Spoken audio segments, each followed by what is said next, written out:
내 이놈 감히 관아의 영을 거역하고 도주를 꾀하려 했느냐. 내 놈 목숨이 정령 9개라도 되는 모양이구나. 시퍼런 칼날이 허공을 가르며 주막마당의 정적을 찢어 발겼습니다.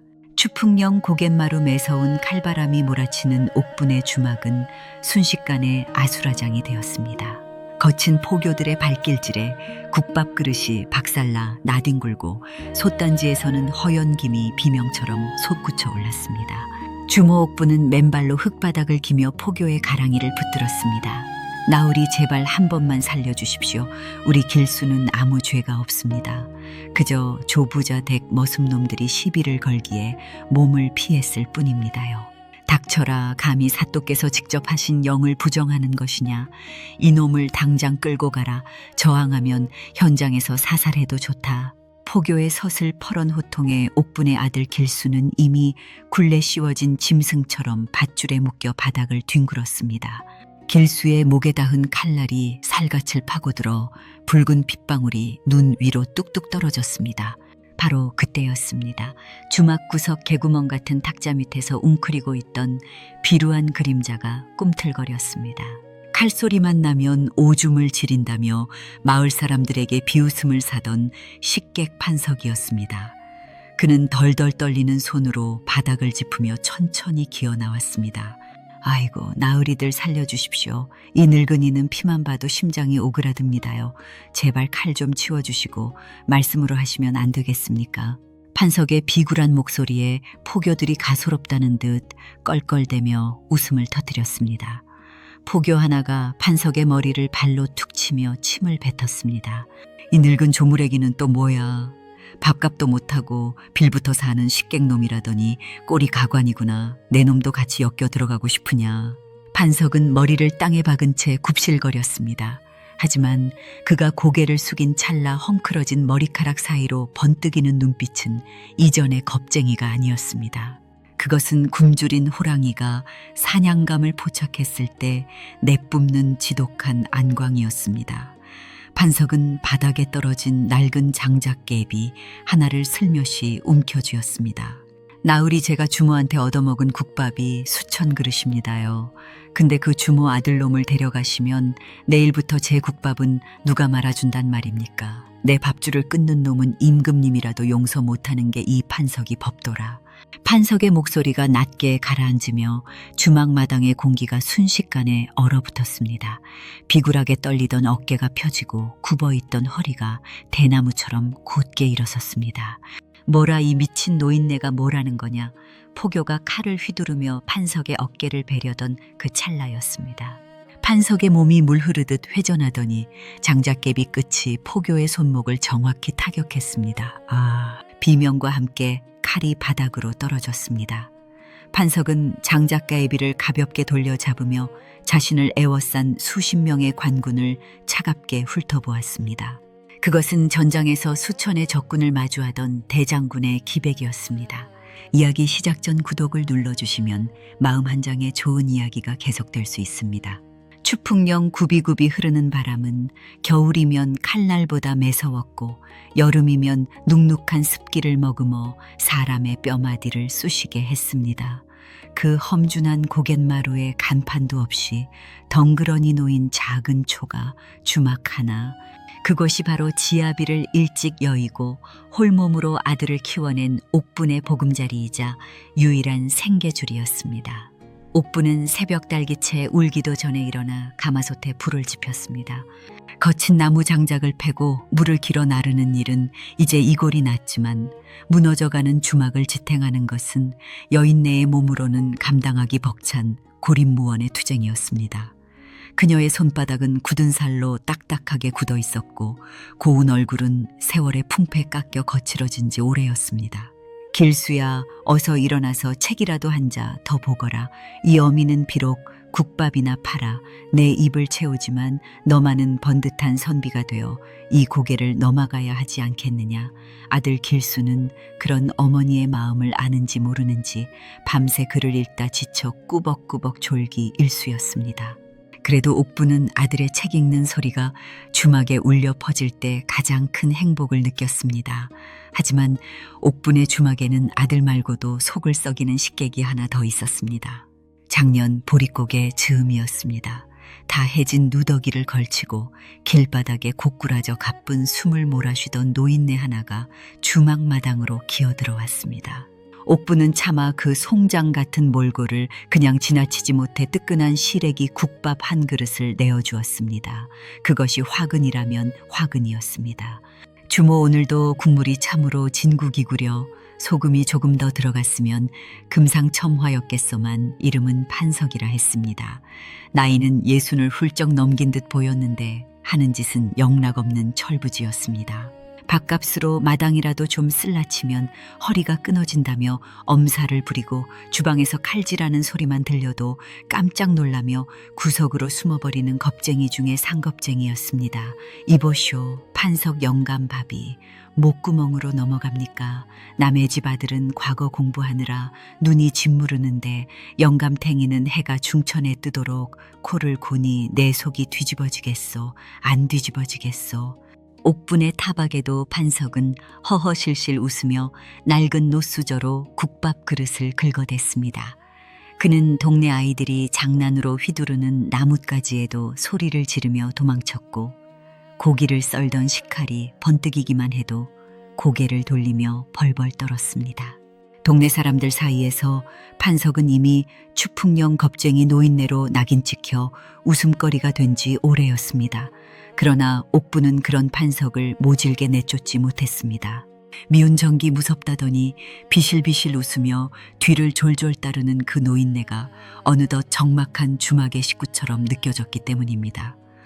가끔 판석이 옥분의 거친 손을 가만히 바라보다가 주모 고생이 많구려라고 툭 던지는 그 한마디에 옥분은 남몰래 눈시울을 붉히기도 했습니다. 하지만 이 평화로운 주막에 검은 그림자가 들이오기 시작했습니다. 마을의 세도가이자 탐욕스럽기로 소문난 조 부자가 주막 터를 탐내기 시작한 것입니다.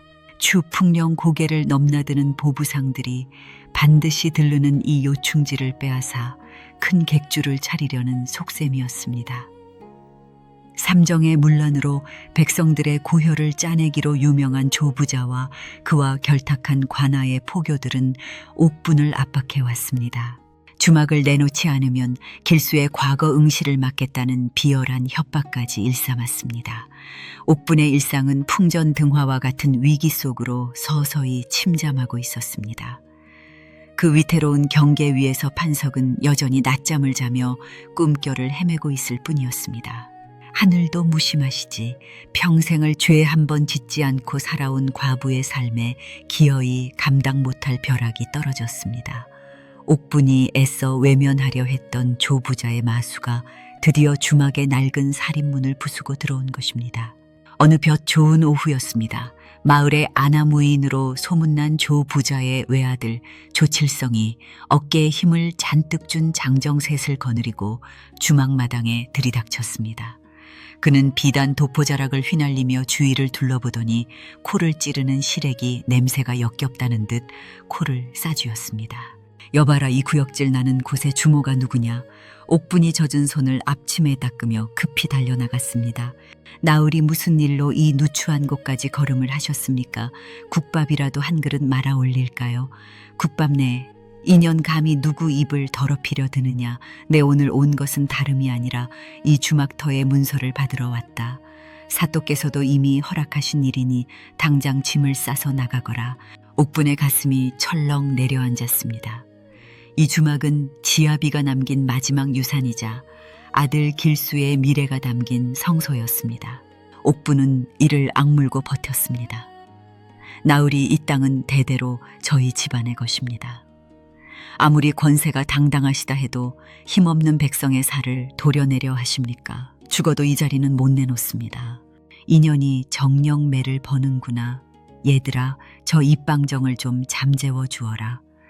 조칠성의 명령에 덩치 큰 장정들이 옥분의 멱살을 잡으려던 찰나 방 안에서 책을 읽던 길수가 튀어나왔습니다. 길수는 분노로 얼굴이 붉게 달아올라 옥분을 감싸 안았습니다. 그 손 놓으시오. 아무리 양반의 자제라 하나 법도도 없이 여인에게 손을 대다니요. 당장 물러나지 않으면 관에 고발하겠소. 하하하, 관아 이놈이 아직 세상 물정을 모르는구나. 관아의 포졸들이 내 술친구인 줄 모르느냐.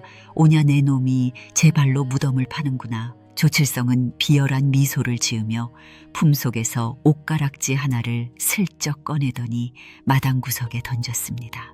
도둑이야 이 머슴 같은 놈이 내 귀한 옷가락지를 훔쳤다 여봐라. 당장 저놈을 포박해라. 말도 안 되는 억지였습니다. 하지만 미리 짜인 각본처럼 대문 밖에서 대기하던 포교들이 기다렸다는 듯 들이닥쳤습니다. 무고한 길수는 손을 써볼 새도 없이 밧줄에 묶여 바닥에 처박혔습니다. 옥부는 미친 듯이 울부짖으며 포교들의 바짓가랑이를 붙들었습니다. 아닙니다. 우리 길수는 도둑질할 아이가 아닙니다. 저 나으리가 함정을 판 것이란 말입니다. 하지만 그 아비규환의 현장에서 더 기가 막힌 광경이 펼쳐졌습니다. 옥분이 그토록 믿고 밥을 챙겨주던 식객 판석의 꼬락선이었습니다. 판석은 마당 한 구석에 놓인 커다란 장독 뒤에 머리만 처박고 덜덜 떨고 있었습니다. 아이고 사람 죽네 나으리들. 저는 저 모자랑 아무 상관없습니다요. 저는 그저 지나가다 밥 한 끼 얻어먹는 나그네일 뿐입니다. 제발 저 좀 살려주십시오. 판석의 그 비굴한 외침에 옥분의 가슴은 천갈래 만갈래 찢어지는 듯했습니다. 저런 놈을 사람이라고 거두어준 자신이 원망스러웠고 자식 하나 지키지 못하는 자신의 처지가 한스러웠습니다. 포교들은 비웃음을 흘리며 길수를 질질 끌고 관하로 향했습니다. 조칠성은 승전가라도 부르듯 거만하게 뒷짐을 지고 주막을 나섰습니다. 주모 내일 아침까지 문서를 들고 오지 않으면 내 아들놈은 관아 뒷마당에서 곤장을 맞다 시체가 되어 나올 것이다. 잘 생각하거라. 폭풍이 휩쓸고 지나간 주막마당에는 깨진 옹기 조각과 옥분의 통곡 소리만이 가득했습니다. 평생을 일궈온 평화가 단 한순간의 악의로 무너져 내린 순간이었습니다. 옥분은 바닥에 주저앉아 흙을 쥐어뜯었습니다. 한 서린 눈물이 흙먼지를 적셨습니다. 하지만 그녀는 몰랐습니다. 장독 뒤에서 비겁하게 떨던 판석의 눈동자에 고인 눈물이 슬픔이 아니라 억눌린 살기였다는 사실을 말입니다. 밤바람은 낮보다 더 날카롭게 주막의 문창지를 때렸습니다. 옥부는 텅 빈 길수의 방에 앉아 아들이 읽던 낡은 책 한 권을 가슴에 꼭 껴안았습니다. 눈물조차 말라버린 그녀의 눈동자에는 지독한 결기만이 서려 있었습니다. 그녀는 방바닥 구석을 손톱이 빠지도록 긁어내어 깊숙이 묻어두었던 작은 보따리 하나를 꺼냈습니다. 10수년간 국밥을 팔고 보리 이삭을 줍고 남의 집 빨래를 해주며 한 푼 두 푼 모은 전 재산이었습니다. 떼국물 찌든 천에 쌓인 엽전들은 무거웠지만 아들의 목숨값이라 생각하니 깃털보다 가볍게 느껴졌습니다. 옥부는 행주치마를 질끈 동여매고 살인문을 나섰습니다. 주주모 이 밤중에 정령 가시려는 게요.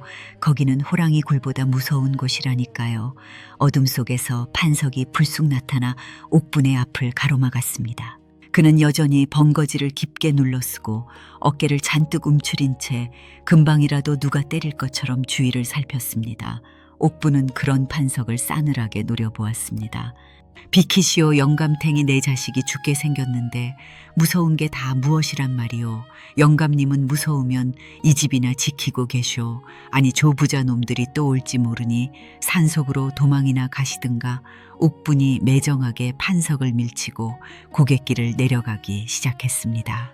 달빛조차 구름에 가려 칠흑 같은 어둠이 내려앉은 추풍령 고갯길 짐승의 울음소리가 들려올 때마다 소름이 돋았지만 옥부는 멈추지 않았습니다. 그런데 등 뒤에서 자꾸만 바스락거리는 소리가 들려왔습니다.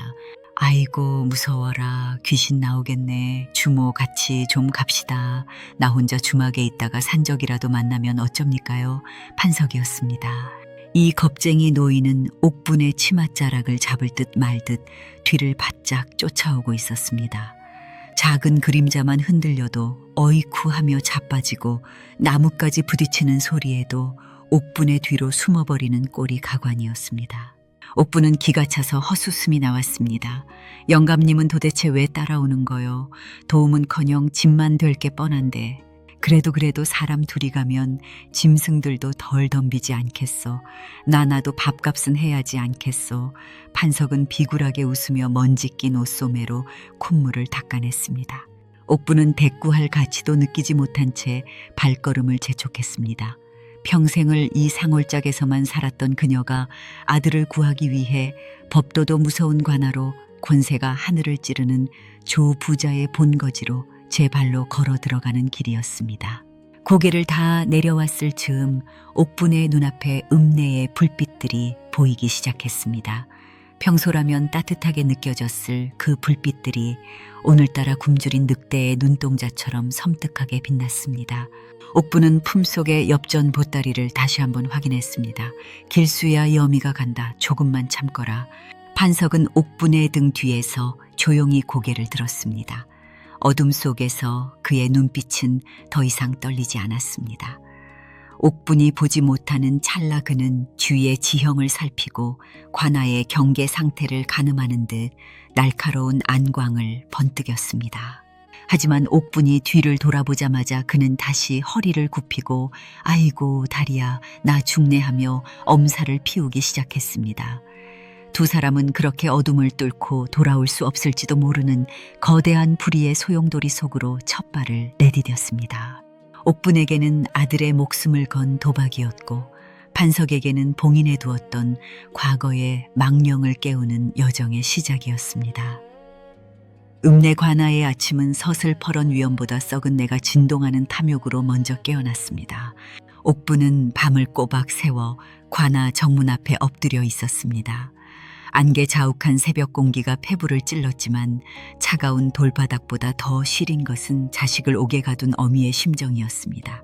나으리 한 번만 통촉해 주십시오. 우리 길수가 그럴 아이가 아니라는 건 온 동네가 다 아는 일입니다요. 옥분의 처절한 외침에 육중한 외산문이 삐걱거리며 열렸습니다. 하지만 나타난 것은 자비로운 사또가 아니라 몽둥이를 든 험악한 포졸들이었습니다.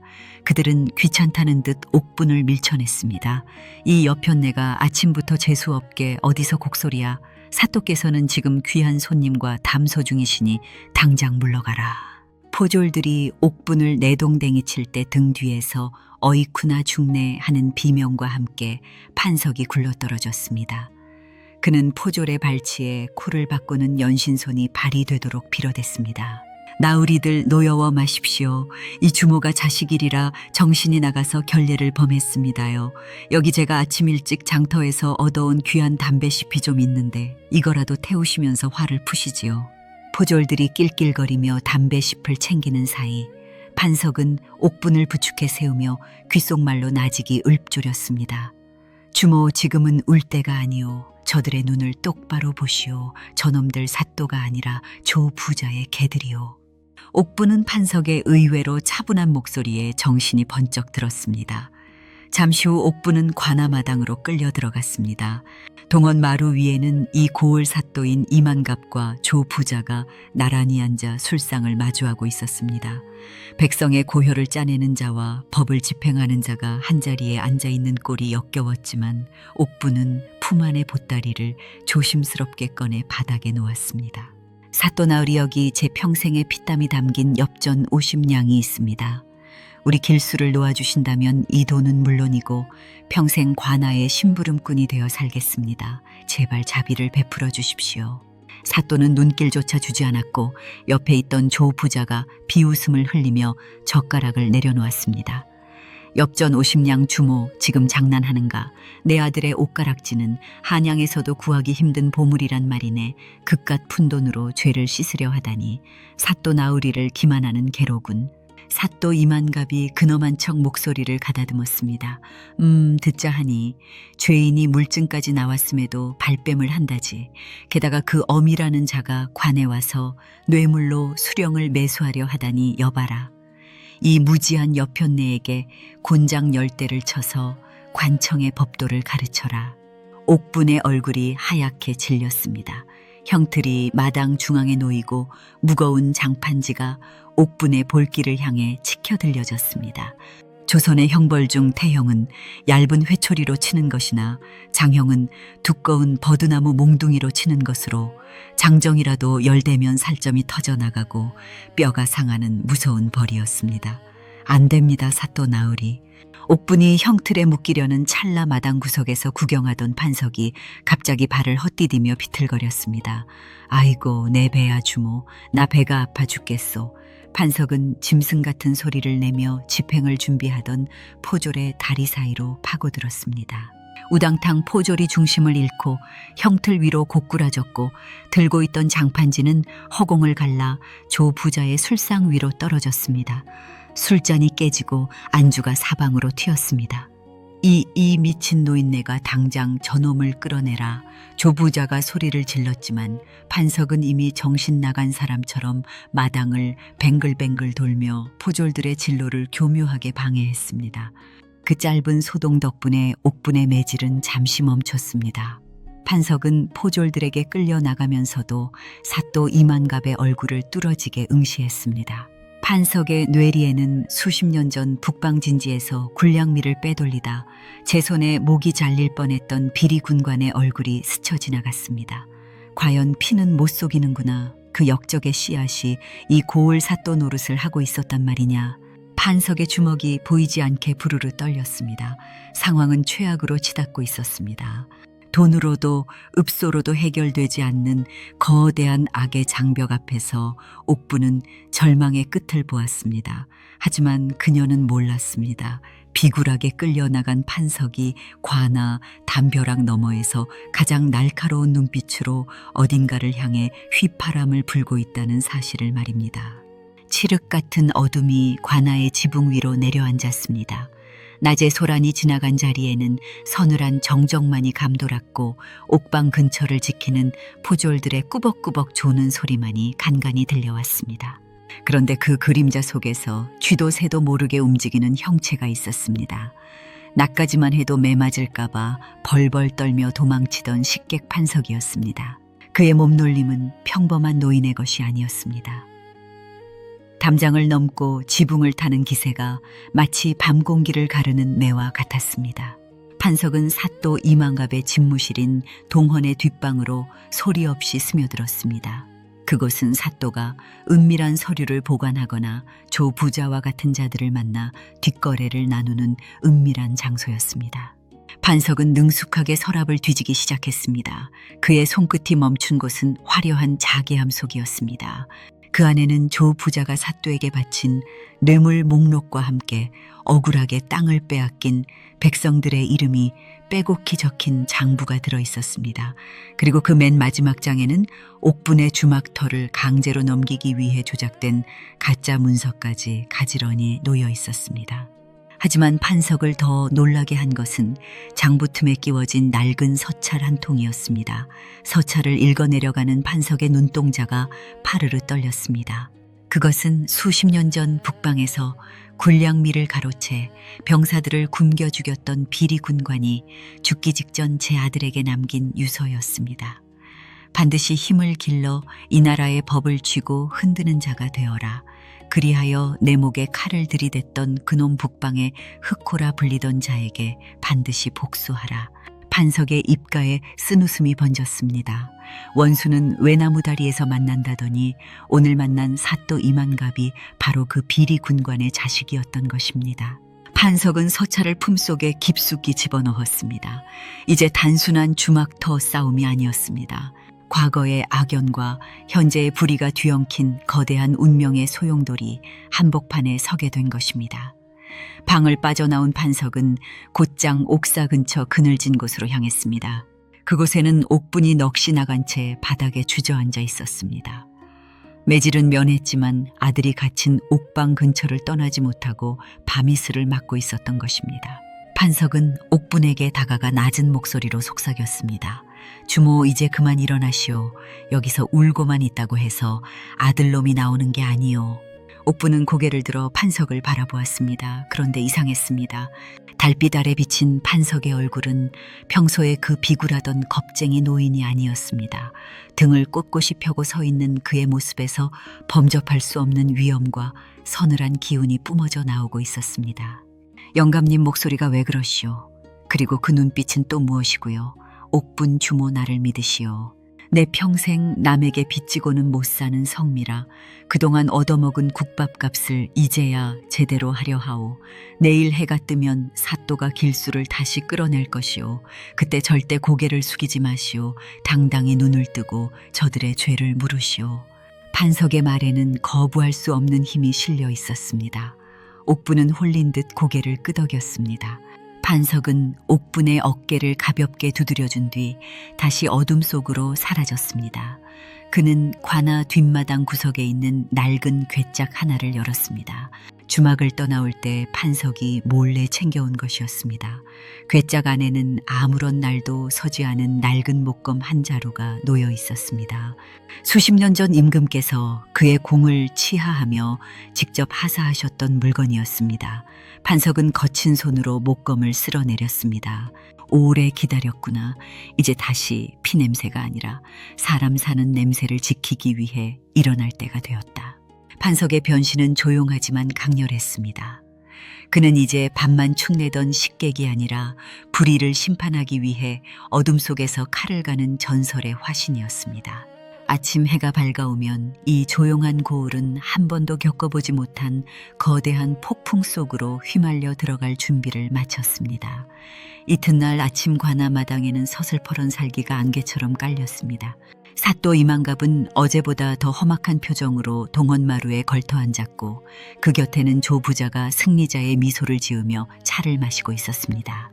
옥사에서 끌려 나온 길수는 하룻밤 사이에 초췌해진 몰골로 형틀 앞에 무릎이 꿇려졌습니다. 옥분 주모 마지막 기회다. 이 주막터를 조 부자에게 넘기겠다는 문서에 인장을 찍겠느냐 아니면 네 아들놈이 장독대 깨지듯 목숨 잃는 것을 보겠느냐. 사또의 호통에 옥분은 온몸을 떨며 바닥을 기었습니다. 품속에는 판석이 말했던 대로 당당히 맞서겠다는 결심을 품었으나 막상 아들의 목에 닿은 섰을 퍼런 칼날을 보니 심장이 덜컥 내려앉았습니다. 옥분이 떨리는 손으로 인장을 꺼내려던 그 찰나였습니다. 잠깐 그 인장 잠시 거두어 두시지요. 마당 끝자락에서 낮고 굵직한 목소리가 울려 퍼졌습니다. 사람들의 시선이 닿은 곳에는 어제까지만 해도 바닥을 기며 살려달라 빌던 식객 판석이 서 있었습니다. 그런데 그의 모습이 평소와는 완전히 달랐습니다. 다 해진 누더기를 걸치고 있었으나 등을 곧게 펴고 선 그에게서는 범접할 수 없는 서늘한 기운이 뿜어져 나왔습니다. 그의 손에는 낡고 투박한 목검 한 자루가 쥐어져 있었습니다. 저 노인네가 미쳤나 여봐라. 저 망령든 늙은이를 당장 끌어내라. 사또의 명령에 포졸들이 달려들었습니다. 하지만 판석은 눈 하나 깜짝하지 않았습니다. 그가 목검을 가볍게 휘두르자 달려들던 포졸들이 마치 보이지 않는 벽에 부딪힌 듯 사방으로 나뒹굴었습니다. 단 한 번의 몸놀림으로 마당의 공기가 뒤바뀌었습니다. 그때였습니다. 조 부자가 미리 매수해둔 전문 자객 셋이 지붕 위에서 소리 없이 내려앉았습니다. 그들은 길가의 건달들과는 차원이 다른 사람 죽이는 일에 이골이 난 자들이었습니다. 그들의 손에는 도끼가 서린 장검이 번뜩였습니다. 누구인지는 모르겠으나 오늘 내 놈의 제삿날이 될 것이다. 자객들이 동시에 판석을 향해 덮쳐왔습니다. 옥분은 비명을 지르며 눈을 감았습니다. 쇠와 나무가 부딪히는 날카로운 소리가 마당을 울렸습니다. 하지만 예상했던 둔탁한 소리가 아니었습니다. 옥분이 조심스럽게 눈을 떴을 때 믿을 수 없는 광경이 펼쳐졌습니다.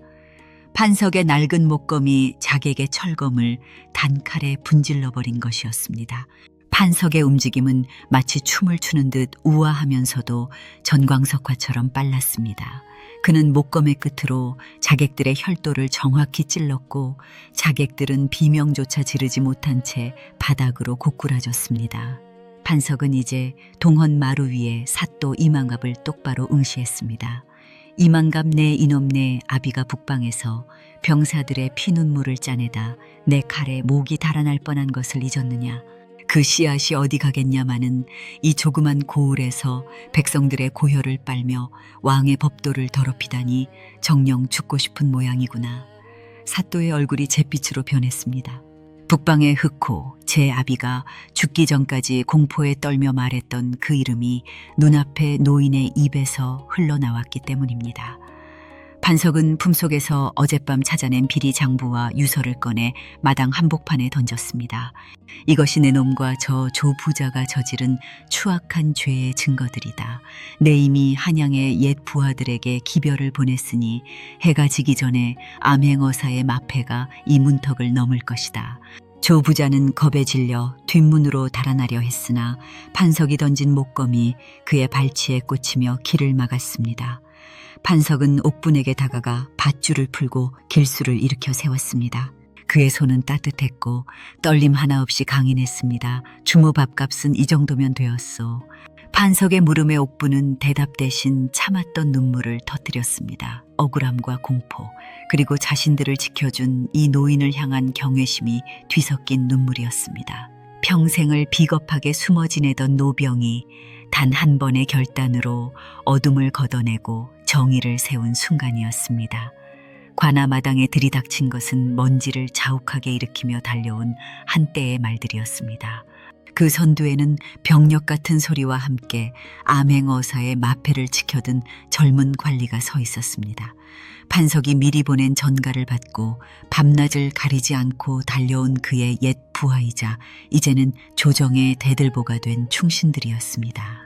암행어사 출두야. 그 소리는 억눌려 살던 백성들에게는 가슴 뚫리는 승전보였고 죄를 지은 자들에게는 저승사자의 통곡 소리였습니다. 사또 이만갑과 조부자는 도망칠 틈도 없이 포박되어 마당 바닥에 처박혔습니다. 그들이 부정하게 쌓아 올린 금은 보화와 가짜 문서들은 낱낱이 파헤쳐져 백성들의 눈앞에 증거로 뿌려졌습니다. 옥부는 꿈인지 생시인지 분간할 수 없는 광경에 넋을 잃고 서 있었습니다.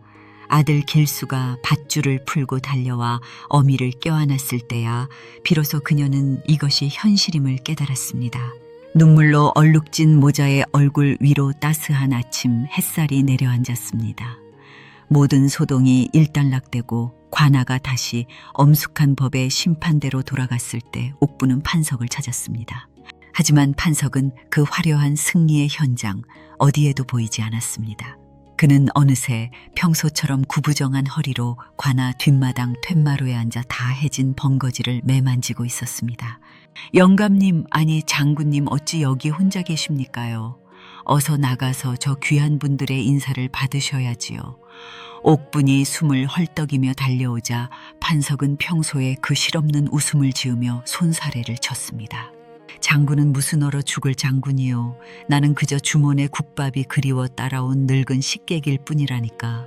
아이고, 어제 무리를 했더니 온몸이 쑤셔 죽겠네. 주모, 이제 우리 그만 돌아갑시다. 나 배고파서 현기증이 나려 하오.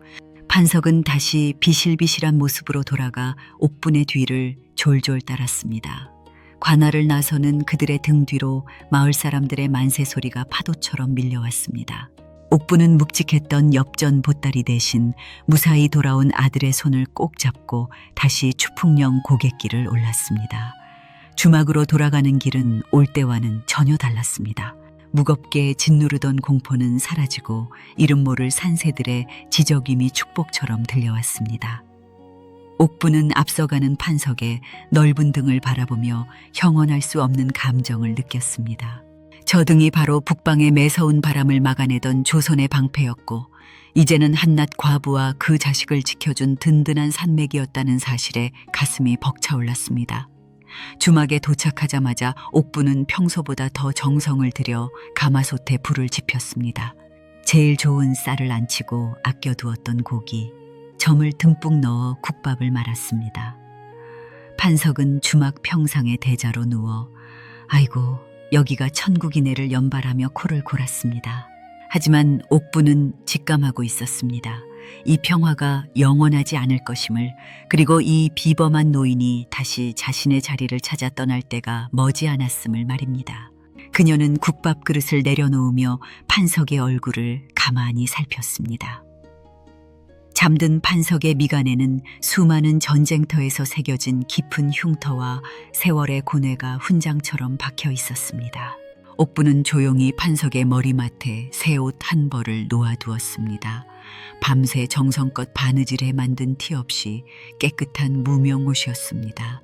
그것은 그녀가 이 전설적인 노병에게 바칠 수 있는 가장 소박하고도 진실한 경의의 표시였습니다. 추풍령 고갯마루에 다시금 평화로운 아침이 찾아왔습니다. 하지만 그 평화는 이전과는 사뭇 달랐습니다. 관아의 부패가 척결되고 조 부자의 횡포가 사라지자 고개를 넘나드는 보부상들의 발걸음은 가벼워졌고 주막을 찾는 손님들의 웃음소리에는 활기가 넘쳤습니다. 사람들은 이제 옥분의 주막을 단순한 밥집이 아니라 정의가 살아 숨쉬는 귀한 장소로 여기기 시작했습니다. 옥부는 평소보다 일찍 일어나 판석의 방으로 향했습니다. 정성껏 준비한 아침 상과 어젯밤 머리맡에 두었던 새 무명옷이 주인을 기다리고 있을 터였습니다. 하지만 삐걱거리며 열린 문틈 사이로 들어온 것은 주인 없는 빈방의 서늘한 공기뿐이었습니다. 방 안은 정갈하게 정돈되어 있었습니다. 옥분이 밤새 바느질해 만든 새 옷은 온데간데 없었고 그가 덮고 자던 낡은 이불만이 가지런히 개어 있었습니다. 판석은 아무런 작별 인사도 없이 마치 처음 왔을 때처럼 흔적도 없이 사라진 것이었습니다.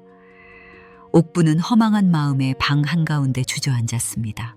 그런데 판석이 누웠던 자리 위에 반짝이는 무언가가 놓여 있었습니다. 그것은 눈이 부시도록 노란 황금 엽전 한 양이었습니다. 그리고 그 곁에는 투박하지만 힘있는 필체로 적힌 작은 쪽지 하나가 놓여 있었습니다. 주모, 그동안 얻어먹은 뜨끈한 국밥 한 그릇이 내 얼어붙은 명주를 이어주었소. 이 황금 한 양은 밥값이 아니라 주모의 따뜻한 심성에 바치는 보잘것없는 사례요. 이 돈으로 길수의 책을 사고 주막 지붕을 고치시오. 내 정체가 탄로 났으니 이곳에 머무는 것은 주모에게 화근이 될까 두려워 떠나오. 부디 건강하고 행복하시오. 옥부는 황금 엽전을 손에 꼭 쥐고 참았던 눈물을 터뜨렸습니다. 판석은 끝까지 자신들의 안위를 걱정하며 떠난 것이었습니다. 겁쟁이 노인이라 구박하고 밥만 축낸다며 타박했던 세월이 주마등처럼 스쳐 지나갔습니다. 그는 비겁한 식객이 아니라 세상 가장 낮은 곳에서 민초들의 아픔을 어루만지던 진정한 영웅이었습니다. 세월은 유수와 같이 흘러 어느덧 3년이라는 시간이 지났습니다. 추풍령 주막에는 경사가 났습니다. 옥분의 아들 길수가 당당히 과거에 급제하여 어사화를 머리에 쓰고 고향으로 돌아온 것입니다. 마을 사람들은 풍악을 울리며 환호했고 옥부는 이제 비단옷을 입은 점잖은 부인이 되었습니다. 길수는 어머니를 모시고 한양으로 떠나기 전 주막마당 한 구석에 작은 비석 하나를 세웠습니다. 그 비석에는 이름 대신 추풍령의 흑호, 진정한 대장군을 기리며라는 문구가 새겨졌습니다. 옥부는 매일 아침 그 비석 앞에 뜨끈한 국밥 한 그릇을 올리며 먼 한양 하늘을 바라보았습니다. 영감님, 우리 길수가 이제 나라를 지키는 큰 선비가 되었소. 장군님이 가르쳐준 대로 백성을 사랑하는 마음을 잊지 않겠다고 맹세했답니다. 어디 계시든 부디 이 국밥 냄새 맡고 배불리 드셔요. 사람들은 말합니다. 진정한 귀인은 화려한 가마를 타고 오는 것이 아니라 헐벗고 굶주린 모습으로 우리 곁을 찾아온다고 말입니다. 단돈 한 양의 가치도 없어 보이던 늙은 식객이 사실은 천하를 호령하던 호랑이였으며 그를 거둔 주모의 작은 자비가 결국 나라의 정의를 바로 세우는 미랄이 되었습니다. 추풍령 고개에는 오늘도 바람이 붑니다. 하지만 이제 그 바람은 사람을 떨게 하는 칼바람이 아니라 억울한 이들의 눈물을 닦아주고 희망을 전하는 훈풍이 되어 불어오고 있습니다. 밥 한 그릇에 담긴 보은과 자식에 대한 지극한 사랑, 그리고 불의에 굴하지 않는 노병의 충의는 야담의 전설이 되어 대대로 전해지고 있습니다.